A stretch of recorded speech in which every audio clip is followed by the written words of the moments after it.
Bonjour, donc voici le petit texte que je vous propose aujourd'hui. N'hésitez pas à appuyer sur pause le temps de votre méditation et ensuite vous pouvez poursuivre si vous le souhaitez la lecture de la vidéo pour écouter ce que ce texte m'a inspiré à moi.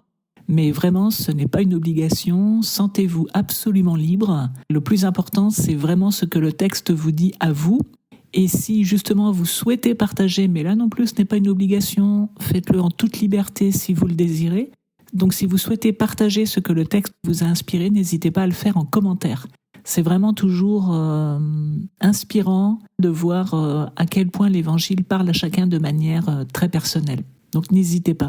Bonne méditation. Alors sur ce texte, avant de vous partager ce qui m'a frappé personnellement, je me permets de vous renvoyer à une analyse faite par le dominicain Philippe Lefebvre dans un livre qui s'intitule « Comment tuer Jésus ? Abus, violence et emprise dans la Bible », où il fait une analyse absolument remarquable, je trouve, de ce petit extrait d'évangile.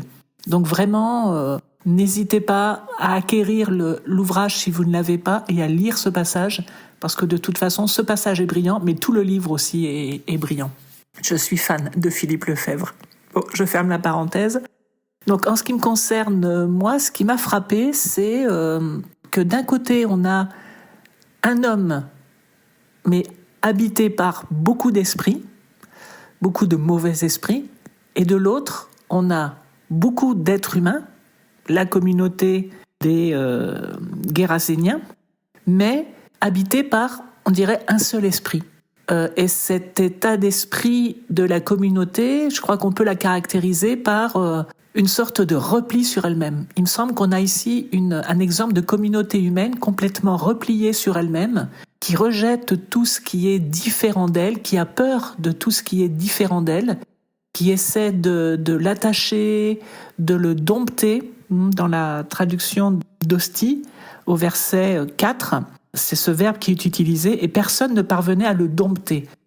Donc, une communauté qui, d'un côté, rejette ce qui est différent d'elle, a peur de ce qui est différent d'elle, et qui, en même temps, semble très attachée à l'argent. En tout cas, elle demande à Jésus de partir parce que les porcs se sont jetés dans la mer et qu'ils viennent de perdre une grosse quantité d'argent.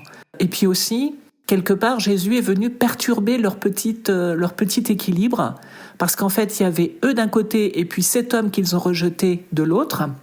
Le texte indique bien que lorsqu'ils aperçoivent le démoniaque assis, vêtu et raisonnable, lui qui avait eu légion, ils eurent peur.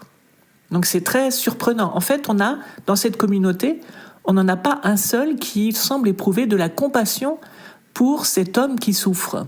Ils l'ont mis à l'écart, ils l'ont attaché, ils essaient de l'attacher, et puis lorsqu'il est libéré, ils se mettent à avoir peur, parce que peut-être qu'il va représenter un danger pour eux, ils ne partagent pas leurs valeurs, etc. Enfin bref, il représente maintenant en fait davantage une menace en ayant été libéré par Jésus qu'auparavant. Et ça, je trouve que c'est vraiment intéressant comme mécanisme à observer, parce que cette dynamique de l'enfermement sur soi et du rejet de ce qui est différent et de la peur de ce qui est différent, il me semble que c'est vraiment une dynamique qui est à l'œuvre actuellement dans notre monde, avec des communautés autoréférencées qui cultivent l'entre-soi et qui rejettent tout ce qui est différent. Et le fait est, c'est intéressant que cet homme qui était habité par beaucoup, finalement est libéré par Jésus et il redevient il redevient profondément lui-même et uni.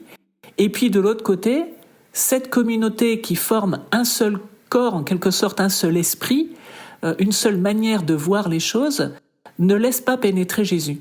Ne laisse pas Jésus faire son travail chez eux. C'est impossible, ils le rejettent immédiatement.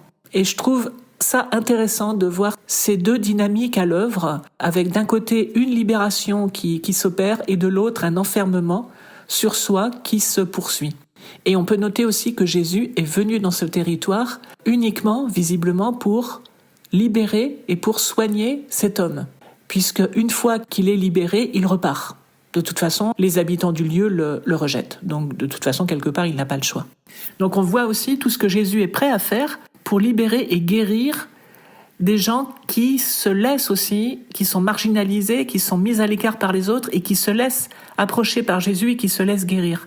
Parce que là aussi, on voit que cet homme, c'est lui, alors on ne sait pas si c'est la volonté propre de l'homme ou l'esprit, le mauvais esprit, l'esprit impur qui l'habite, qui le pousse à cela, mais on voit que cet homme se dirige immédiatement vers Jésus. Alors que les autres, ils ont peur de Jésus et lui demandent de partir.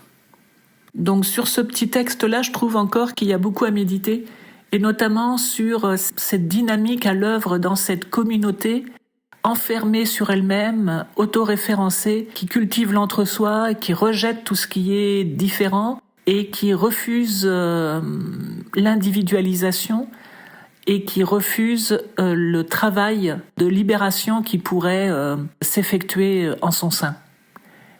Et là encore, je trouve qu'il y a beaucoup de choses dans le monde contemporain qui nous rappellent cette situation-là.